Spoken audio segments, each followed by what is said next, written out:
I'm Aaron from PhoneDog.com, and you've seen the Galaxy Note 2 quite a few times in quite a few different content series on PhoneDog.com, but now it's time for the US version. This is the T-Mobile Samsung Galaxy Note 2. It's got HSPA Plus, and it's got a T-Mobile logo. Let's take a look and the full review, but first, some love to Best Buy Mobile for giving us devices like this for use in our One Paw Bandit game, which we give to you on the site at instantwin.phonedog.com. When you walk into Best Buy Mobile, you'll walk out working. They'll help you set up your S Pen, your email, your contacts, all that good stuff. So when you walk out, you're taking notes and more on your Galaxy Note 2 at Best Buy Mobile. Let's take a look. Is T-Mobile's Galaxy Note 2 any different than the international one? Let's find out in the full review. Bingo, the Samsung Galaxy Note 2 is finally in the office on one of the US carriers, T-Mobile USA. You can see this is the Samsung Galaxy Note 2, the T-Mobile variant with HSPA Plus 42 megabits per second capabilities. The embargo is lifted. Let's talk about one of the 5 US variants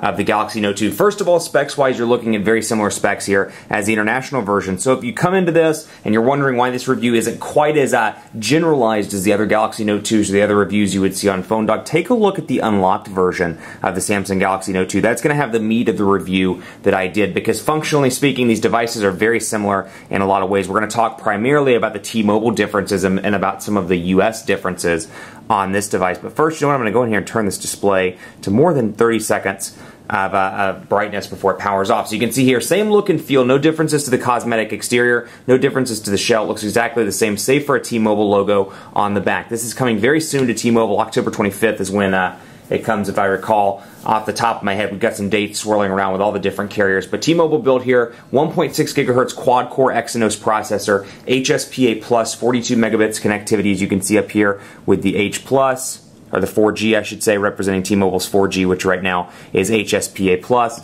42 megabits per second, a 5.5-inch Super AMOLED HD display without pin tile technology, an 8-megapixel camera on the back with 1080p HD video recording, a 3,100 milliamp hour battery, and Android 4.1, also known as Jelly Bean, with the TouchWiz, Samsung's proprietary user interface. So out of the gate, you do get some T-Mobile stuff pre-installed on this that you're going to see right out of the box. You get Amazon pre-installed on this. Then you'll see some T-Mobile stuff like mobile hotspot, a widget or an application directly in the drawer for that. You'll see Paper Artist, which came on the unlocked Note 2. You'll see Samsung apps, some Samsung stuff as well, but mostly you're going to see T-Mobile My Account, T-Mobile Name ID, T-Mobile TV, Visual Voicemail, and Zynga Games. Some of these other ones like United Airlines, these are things that I've installed as I've been working with the device itself. But overall, the layout here is very similar to the international version. One thing I really give Samsung huge kudos for is they've kept this device relatively the same across all the different carriers. So between the international version, and even more so this time with the international to the States, you know, you look at the Galaxy S3 and you're like, yeah, it was pretty similar, but they changed the processor.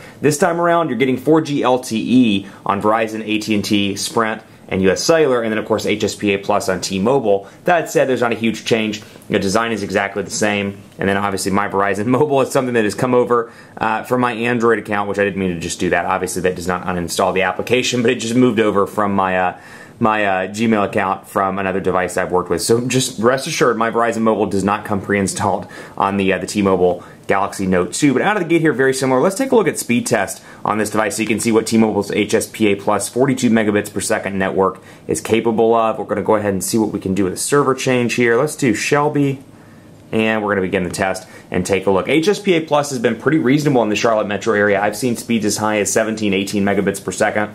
Upload speeds between 3 and 5 megabits per second. We'll see what it comes to right now. Though I will say, keep in mind, we're coming pretty close to rush hour in Charlotte. That's when I tend to shoot these videos for whatever reason. But still, 10 megabits per second, a very respectable number for HSPA Plus. And like I said, there have been plenty of times where I've seen this faster or as fast as Verizon, AT&T, in the area, just depending on where you live. So maybe you live in an area where T-Mobile has HSPA Plus, but Verizon doesn't have LTE, or AT&T doesn't have LTE, or even more likely, Sprint doesn't have LTE yet. You can take advantage of speeds like that, 10 megabits per second, and then 1.7 megabits per second on the upload. It's a little slow on the upload, but still, you can take advantage of some pretty fast HSPA Plus speeds. You get a maximum of 7 home screens here, and of course, you can select which one you want to be the home screen just by tapping right there. And the default home screen, if you know me well enough, you know that I like my home screen to be right there in the middle. So bam, when I go at home, that is my new home screen. Other things you'll notice when you press and hold, actually I'll tell you what I'll do. I'll double tap, and you can see S Voice pops up. which I can agree to all the terms of service. That's Samsung's kind of Siri equivalent, if you will. S-Voice works relatively well. But another thing you get Task Manager, obviously, as a result of this being Android 4.1. And then you get Google Now access and Task Manager access down here at the bottom. So I can go to Google Now, for example, and say, and we'll go through the whole ordeal here. Yes, I'm in. Let's do this. Google, what's the weather like in Charlotte? It's 77 degrees and mostly cloudy in Charlotte. So you do get this, obviously, because it's an Android 4.1 device. That said, it's not as integrated, or it's not as, I should say, prevalent as a device like the Galaxy Nexus, because obviously Samsung wants you to use the S-Voice solution and some of their proprietary tools, as opposed to Google Now. That's the benefit, the pro or the con, however you want to look at it, to a user interface installed atop stock Android. So you get that, and you get Google Now. You just have to press and hold to access it right there, and of course you can remove stuff as you see fit, and continue to do things like, how did the Lions do last night? Oh, not how to wind the last night. How did the Lions do last night? The Lions lost to the Bears 13-7. And you can see sports scores and more. Then, of course, Android 4.1, like I said, pre-installed up here. You get the same shortcuts that you get on other Galaxy devices. You can see Wi-Fi, Bluetooth, shortcuts, mute, and screen rotation. But I really want to focus on some of the features of the Note 2 itself now, since there's not a whole lot of T-Mobile customization here. Obviously, you see Android 4.1, the custom look and feel here. You get some great features on the Note 2, like blocking mode, which you can come in here and set particular times. When it's turned on, you can disable incoming calls and notifications and more from, like, let's say 11 to 5 a.m. You don't want any phone calls. So you can turn blocking mode on, you can disable calls, messages, notifications, alarms, LED indicators, and more. But then let's say, you know what, you want mom and dad to be able to call you, you want girlfriend, boyfriend, fiance, husband, wife to call you. You can come in here and allow those as selected contacts. So it's a nice feature. I love that. And I love the fact that I've talked about this in a million different videos. You're not really buying Android and iOS. And there's definitely, some people love Android and hate iOS. Some people love iOS and hate Android. But now, even within Android, there are software divisions. People love TouchWiz. People hate TouchWiz. Love or hate Sense. Love or hate Motorola's UI. And you're really buying less and less of Android as time goes on, and more of an ecosystem here. And you really see that with a device like this, because there's a ton of stuff out of the gate, like PageBuddy, for example. When I remove the S Pen, you'll notice that it adds or creates a whole new page. So it says S Pen has been detached, and then it says, discover your inner creativity. And you get the same kind of thing when you do earphones as well. When you plug in your headphones to listen to music, it brings up a page like this and says, hey, we detected you want to listen to music. Is this the playlist you want to listen to? Here's a music widget. It's just a really useful, functional way of looking at things, little things like that. Another one of my favorites, Smart Stay, of course, is pretty awesome, but I want to show you this one as well now that I have the S Pen out, and you can see the cursor, much like the Note 10.1, the cursor hovers over top, but we can see here, for example, display. Go back in here and take a look. Smart Rotation and Smart Stay. So screen stays on as long as you're looking at it. Smart Stay, I've used quite a bit on the Galaxy S3. This is a new one, Smart Rotation. I absolutely love this. So Smart Rotation is turned on. And watch this, for example, internet. We'll load up phonedog.com on HSPA+. 42 megabits per second. So it's loading up right now, and I would typically turn it, and you would see that, of course, it would turn from portrait to landscape. Now I'm going to turn my head. You're not going to see this because I'm doing it behind the camera, but take a look at this. And you can see it's detected that my head is turned with it, and the display did not turn. So that's pretty cool. Love that feature. It's just a ton of great features where you're like, you know what, I would use this in everyday life. And I have to be kind of frank, years ago, this is what Apple used to be great at. Apple used to be great at creating those features where it's like, you know what, that's an incredible feature that I'd use on a daily basis. Little things. I mean, I remember countless ones from Apple presentations of the past where it's like, you know what, that's a really useful feature. Now, I feel like a lot of these little things, it's really what make or break software, and they're doing a great job on the Samsung side here with things like that. Of course, you get S Pen functionality here. Absolutely love little things like the ability to double tap and bring up a note and say, hey there, for example. And you can do this all the time. You can do this when you're on a call as well. So, for example, I'll say that note. Let's say, you know what, you're calling the wife. Let me go ahead and back out of this. You're calling your wife. Let's say your wife lives at T-Mobile. Whoops. Sorry about that.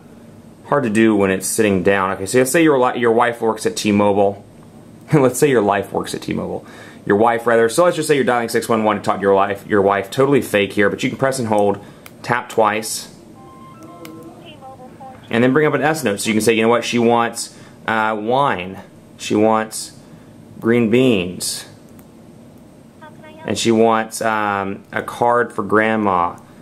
And you can save that, or you can mail it, or you can get rid of it and then get out of S note. So that's an incredible feature right there. Absolutely love that. And then when I go back, I can end that. And of course, I can do that without going directly into SMemo as well. That's why I keep hitting the wrong button. But you see the functionality there with things like that. Of course, you can screenshot as well. Snap a screenshot. So let's say you find something amazing on the internet you want to share. You can draw on it, write on it, and then of course save it just by clicking right there. Great features like that. And another one of my favorite features on the Note 2, I haven't shown this off in very many videos to my knowledge, but let's say, you know what, Alexis Stevenson, I test contact here, not a real phone number, but you can come in here and you can see, oh my gosh, my face is on the background. You can customize your background wallpaper on your text messages by going into settings and background style, and I can take a picture from my gallery. So in this case, I've taken this stupid looking picture from the gallery and made this my background so I can laugh every single time I type something. Are you there? And you can see it pops up, and if Alexis were to respond from this fake number, it'd pop up obviously on the left side, so you can hold your text messaging conversation with a customized background. So like stuff like this, these great software features, these little things, it's all about customization, an ecosystem, and really having a device where you can feel like you're customizing yourself. I think that's what people want in 2012, and combined with features like the S Pen, it's a great device. Now this is going to be too big for a lot of people. It's a 5.5-inch display. It's hard to hold in the hand. Even with somebody with big hands like me, it's a little bit hard to hold in the hand. That may be a challenge for a lot of people, but still, this is going to be a great device for content creation, for watching videos, for checking out music, for using the S Pen to take notes in class or in a meeting. I can see a lot of great functions with this device. We're going to end it out by taking a look at a quadrant standard score, and while we're doing that, I'll tell you a little bit about battery life. Now, because this is running HSPA+, I've been testing this for a couple of days. I've had the device for a while, and I can tell you battery life, it's right on par with the international version. I maybe notice it, maybe I'd say 5% less, nothing major. HSPA+ doesn't take nearly as much of a toll on battery life as 4G LTE. So